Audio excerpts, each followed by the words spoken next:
Welcome to the video of banking awareness part 1। तो जैसे कि मैंने बताया था कि बैंकिंग अवेयरनेस के ऊपर वीडियोस मैं लाती रहूँगी क्योंकि सामने आने वाले हैं IBPS PO के मेंस एग्जाम, RRB PO के प्रीलिम्स मेंस सभी बाकी है और सारे एग्जाम्स में जीके में बैंकिंग एंड फाइनेंशियल अवेयरनेस के पोर्शन बहुत ज़्यादा इंपॉर्टेंट होते हैं क्योंकि जीके के एक मेजर पोर्शन जो है बैंकिंग और फाइनेंशियल अवेयरनेस से ही आता है। तो इसके बेसिक से लेकर शुरू होकर जो करंट अफेयर्स जो है सब कुछ हमारे लिए बहुत इंपॉर्टेंट रहेगा।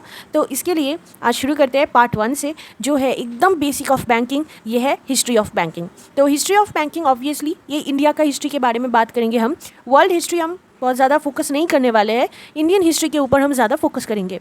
तो पहली बात, बैंकिंग सिस्टम जो है हमारी इंडियन इकोनॉमी के बैकबोन के हिसाब से काम करता है क्योंकि इसका एक जो रोल होता है बहुत ही क्रूशियल होता है। हमारी इकोनॉमिक ग्रोथ हो सकता है और डेवलपमेंट हो सकता है, इसके पीछे जो रोल है बैंकिंग सिस्टम का ये बहुत ही क्रूशियल है। और जो 70% के ऊपर जो फंड्स हमारे सर्कुलेट होते हैं फाइनेंशियल सेक्टर्स पे, वो बैंकिंग ही, जो बैंकिंग सेक्टर है वही अकाउंट करते हैं। तो पहले हम देखेंगे फंक्शंस ऑफ बैंकिंग सिस्टम। तो फंक्शंस ऑफ बैंकिंग सिस्टम जैसे हैं, तो बहुत ही सिंपल सा बात है, हम सबको पता है कि एक बैंकिंग सिस्टम कैसे काम करता है। तो बैंकिंग सिस्टम हमारे पेमेंट सिस्टम के हिसाब से काम करता है ताकि हम लोग पेमेंट कर सके और बहुत सारी सुविधाओं के भागीदार हो सके।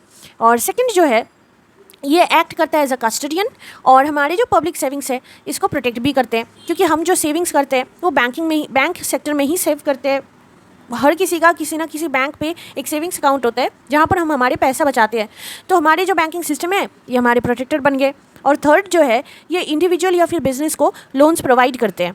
अभी बैंकिंग सिस्टम के बारे में हम जो पढ़ेंगे हिस्ट्री के बारे में, तो दो फेज़ के बारे में हम पढ़ेंगे मेनली, एक है प्री इंडिपेंडेंस और दूसरा है पोस्ट इंडिपेंडेंस। तो प्री इंडिपेंडेंस में बहुत कुछ इंपॉर्टेंट चीज़ें हुआ था जिसके बारे में हम डिटेल में पढ़ेंगे। तो देखते हैं प्री इंडिपेंडेंस जो है वो काइंड ऑफ हम देखते हैं 1770 से शुरू होकर 1947 तक चला था क्योंकि 1947 में हमको इंडिपेंडेंस मिला था। तो प्री इंडिपेंडेंस मतलब फर्स्ट बैंक जो इंडिया में इस्टेब्लिश हुआ था वो था बैंक ऑफ हिंदुस्तान, जो 1770 में इंट्रोड्यूस हुआ था। तो इसका हेडक्वार्टर था कैलकाटा। कैलकाटा तब इंडिया का कैपिटल हुआ करता था, तो वही कैपिटल सिटी में इसी बैंक का हेडक्वार्टर भी था, बैंक ऑफ हिंदुस्तान का। लेकिन ये बैंक 1832 में सीज हो गया था। इस पीरियड दौरान 600 बैंक्स रजिस्टर हुआ इंडिया में, लेकिन बहुत ही फ्यू जो है मैनेज कर पाए, सर्वाइव कर पाए और बाकी जो है कोलैप्स कर गए। तो प्रोमिनेंट बैंक्स जो इसी दौरान बने थे वो थे जनरल बैंक ऑफ इंडिया जो 1786 अराउंड बना था, लेकिन 1791 में कोलैप्स कर गया। उसके बाद जो मेन 3 बैंक्स बने थे और इसके ईयर्स के साथ हमको याद रखना होगा, फर्स्ट था बैंक ऑफ बंगाल जो 1809 में बना था, बैंक ऑफ बॉम्बे जो 1840 में बना था और बैंक ऑफ महाराष्ट्र जो 1843 में बना था। तो ये तीनों बैंक्स, इनके ईयर्स के साथ याद रखना बहुत इंपॉर्टेंट है क्योंकि यही तीनों बैंक हमारे SBI की शुरुआत है। तो फिर से और एक बार रिपीट करती हूँ, बैंक ऑफ बंगाल बना था 1809 में, बैंक ऑफ बॉम्बे बना था 1840 में और बैंक ऑफ महाराष्ट्र बना था 1843 में। अभी ईस्ट इंडिया कंपनी ने ये तीनों बैंक को इस्टेब्लिश किया था और ये तीनों बैंक को एक साथ प्रेसिडेंसी बैंक्स बताया जाता था। ये तीनों बैंक बाद में 1921 में मर्ज कर गया और बन गया इंपीरियल बैंक ऑफ इंडिया। और बाद में 1955 में यही इंपीरियल बैंक को नेशनलाइज किया गया और रीनेम किया गया into State Bank of India, मतलब SBI। तो SBI की शुरुआत हुआ Bank of Bengal, Bank of Bombay और बैंक ऑफ महाराष्ट्र से, जिसको एक साथ प्रेसिडेंसी बैंक्स बताया जाते थे, जो 1921 में मर्ज करके बना इंपीरियल बैंक ऑफ इंडिया और 1955 में नेशनलाइज होकर बना स्टेट बैंक ऑफ इंडिया। अभी देखेंगे अदर कुछ सिग्निफिकेंट बैंक्स जो इसी प्री इंडिपेंडेंस पीरियड में बना था। एक था इलाहाबाद बैंक जो 1865 में बना, पंजाब नेशनल बैंक जो 1894 में बना, बैंक ऑफ इंडिया और कैनरा बैंक 1906 में बना, बैंक ऑफ बड़ौदा बना 1908 में और सेंट्रल बैंक ऑफ इंडिया बना 1911 में। पर्टिकुलरली जो ईयर है वो याद नहीं भी रहता है, लेकिन हमको सीक्वेंस याद रखना चाहिए क्योंकि बहुत जगहों पे क्वेश्चन होता है। ये बैंक्स को जो है एक सीक्वेंस में अरेंज कीजिए कि कब ये बैंक्स बना था, मतलब एक क्रोनोलॉजिकल सीक्वेंस को हमको बनाना होता है। कभी कभी MCQ में पूछे जाते हैं। तो देखेंगे जो है पहले इलाहाबाद बैंक बना, उसके बाद PNB मतलब पंजाब नेशनल बैंक, उसके बाद bank of India and Canara bank एक ही साल में बना 1906 में, फिर उसके बाद बैंक ऑफ बड़ौदा बना और लास्ट में सेंट्रल बैंक ऑफ इंडिया 1911 में बना।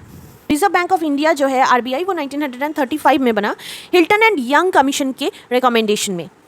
अभी पोस्ट इंडिपेंडेंस के बारे में बात करेंगे, मतलब 1947 के बाद बैंकिंग में कितना क्या चेंजेस आया, क्या क्या नया चीज़ें हुआ। तो देखते हैं पोस्ट इंडिपेंडेंस में जो आरबीआई बना था 1935 में, वही 1949 में आरबीआई को नेशनलाइज किया गया। और इंपीरियल बैंक ऑफ इंडिया, जो पहले ही हम बात किए थे कि इंपीरियल बैंक ऑफ इंडिया 1955 में नेशनलाइज हुआ था और बना था state Bank of India. Imperial bank of India 1921 में बन गया था, लेकिन 1955 मतलब इंडिपेंडेंस के बाद जाके नेशनलाइज हुआ और उसको रिनेम किया गया एसबीआई मतलब स्टेट बैंक ऑफ इंडिया में। ठीक है, फिर 14 मेजर बैंक्स 1969 में जाके नेशनलाइज हुआ और 1974 में नरसिम्हन कमेटी ने रिकमेंड किया कि रीजनल रूरल बैंक भी बनाया जाना चाहिए।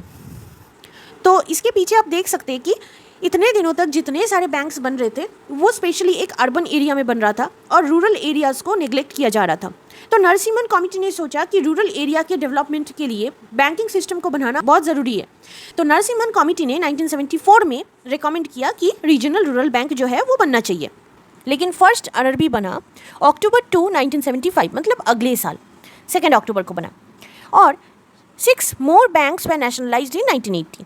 तो पहले तो हम देखिए 1969 में 14 मेजर बैंक्स को नेशनलाइज किया गया था और बाद में 1980 में फिर से 6 और बैंक को नेशनलाइज किया गया। तो टोटल हमारे बैंक्स बन गए नेशनलाइज होके 20। बाद में ये नंबर चेंज हुआ है, इसके बारे में हम बाद में बात करेंगे। तो ये जो 6 बैंक्स नेशनलाइज हुए 1980 में, तो इसके नाम क्या थे? इसके नाम थे Andhra Bank, Corporation Bank, New Bank of India, Punjab and Sind Bank, Oriental Bank of Commerce and Vijaya Bank. SBI के भी 7 सब्सिडियरी थे जो बाद में नेशनलाइज हुए थे 1959 में। तो ये सब्सिडियरीज में इंक्लूडेड थे state Bank of Patiala, state Bank of Hyderabad, state Bank of Bikaner and state Bank of Jaipur. और ये सारे बाद में जो है एसबीआई के साथ मर्ज भी हो गए और लास्ट मर्ज जो कंप्लीट हुआ वो था 2017 में।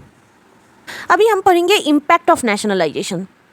देखिए नेशनलाइजेशन तो हुआ, लेकिन इसका इम्पैक्ट क्या हुआ? तो बैंक्स जब नेशनलाइज हो गए, इसी इकोनॉमिक स्टेबिलिटी आया और ग्रोथ भी हुआ।